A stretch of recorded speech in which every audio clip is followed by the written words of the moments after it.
Mga kapatid, 5 linggo na tayo naghahanda ng sarili para sa pagdiriwang ng Pasko ng pagpapakasakit at pagkabuhay ng Panginoon. Sinigap nating unawain ito pa rin ang ating pananagutan sa Diyos at kapwa-tao, alinsunod sa araw ng halimbawa ni Jesucristo.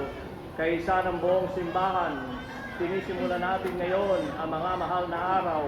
Si Kristo, matagumpay na pumasok sa kanyang lungsod upang tuparin ang kanyang gawain bilang Mesiyas, magpakasakit, mamatay, muling mabuhay para sa ating kaligtasan. Daintin nating sariwain sa alaala ang kanyang pag-aalay ng sarili para sa kapwa at sundan natin siya ng may buhay na pananampalataya. Kaysa niya sa pagdurusa sa krus, tayo nawa makahati niya sa kanyang pananaig, sa kamatayan at sa kanyang bagong buhay. Taas po ang mga palaspas, babasbasan natin.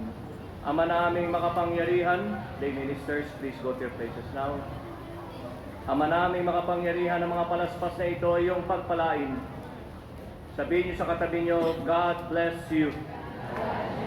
At pabanalin upang sa masaya naming pagbubunyi sa Mesiyas naming Hari, siya aming masundan, at sa pamagitan niya aming sapitin ang hindi magmamaliw na lungsod ng Jerusalem na kanyang pinagaharian kasama mo ng Espiritu Santo magpas sa walang hanggan. Amen. Sabihin niyo, isigaw niyong lahat, mabuhay ang anak ni David!